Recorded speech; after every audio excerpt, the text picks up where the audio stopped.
Hi, and welcome to another edition of the Amazing Art Show. I'm your host, Angela Woolsey. Today, we have an amazing art project for you. We're actually going to be going over some techniques in clay. For our project today, you're going to need to get some clay. If you don't have any clay, you could get some Model Magic, you could get Play-Doh.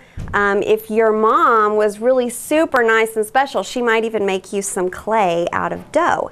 So any of those things that you could gather around the house would be great. We also are going to need some kind of a rolling pin, some tools like plastic knives, maybe even some paper clips, combs, something that would make a really nice kind of texture, anything like that that you can find around the house. Probably also need some paper towels, and that pretty much should be it. And what I want to do with you today is I want to go over some different kinds of techniques that we use for clay.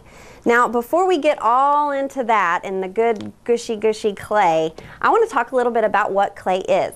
Clay is a special kind of earth which is made by the decomposition of rocks through the action of weathering. So basically, I've drawn a little diagram here. I'm going to have you guys look at it. And up here you can see that I have a mountain, and off this mountain comes rain and snow, and it runs down and it trickles down into a stream or maybe a riverbed.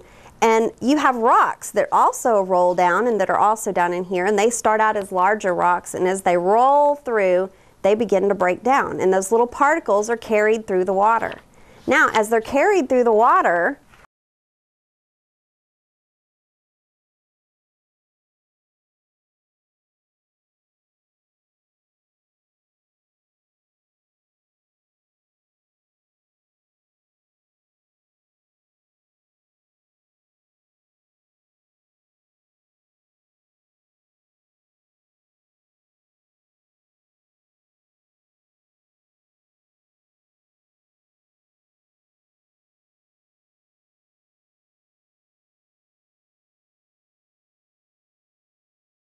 that is what is the best thing about clay, because you can shape it any way you want.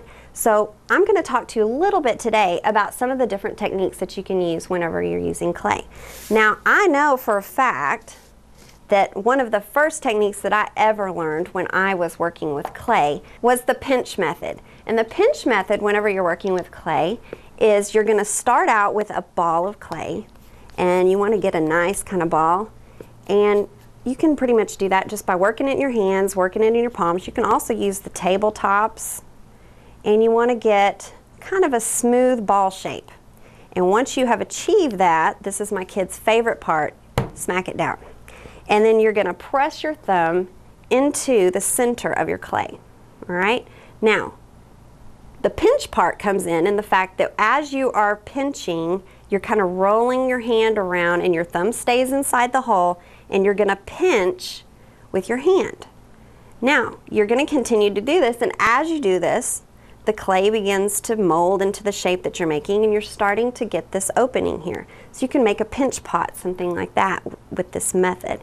So as you go, it continues to get larger and larger, and notice how I'm kind of getting some cracks right here in mine. This is because my clay is a little dry, so I would probably want to get out my squirt bottle and give my clay a little bit of moisture, but I didn't bring my squirt bottle with me today, so we're just going to keep going. Now, as I'm working, this is continuing to get bigger. You want to make sure that you keep your fingers kind of straight and your thumb straight as well, so that you don't end up pulling it out this way or pulling it in this way or getting it too thin and flimsy. You want to keep it a pretty good thickness, about like this.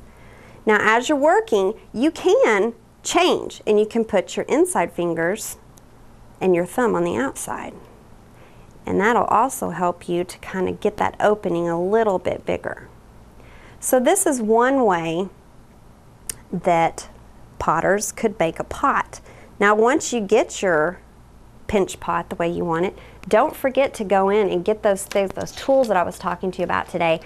The paper clips, combs, make some really nice ones, knives, and you can go in there and add all kinds of different kinds of texture. You could carve out pieces,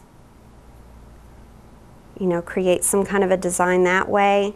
All right, so don't forget to go back and add some good texture to your clay once you've got your piece completed. Now, another method of clay is called coiling. And coiling is just like it sounds. If you ever heard that snakes coil up, that's kind of what it's like. We're kind of making snakes. So you're going to take your clay, get it between your hands. You want to kind of stretch it out. We don't really want a ball this time. We want to kind of stretch it out more into like a cylinder kind of shape. And as you work, you're going to continue to roll back and forth. And once you get to a certain point, you're probably going to need to put it down on your table. And you're going to just roll back and forth, which is going to give you that round kind of a snake shape.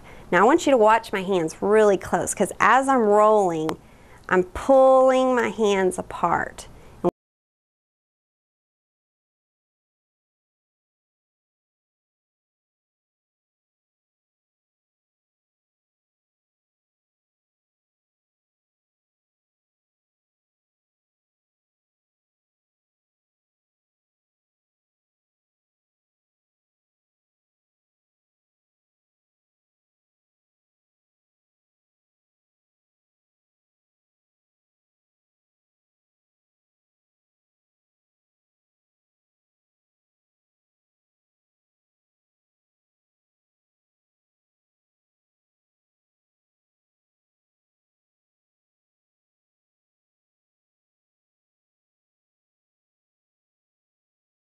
The bottom of your bowl or your dish or whatever it is that you're making. And then you kind of want to come up a little bit. So do you see how I'm coming up a little bit? And then I'm going to start doing my core.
Those are your 4 methods for using clay. I hope that you guys have learned a lot about clay today. I hope that you will go out and you will get some clay and you'll try some of these techniques that we talked about today. I've had a great time with you. I hope that you enjoyed the show at the Arlington Art Museum, and I want you to go out there and make some amazing art. Bye!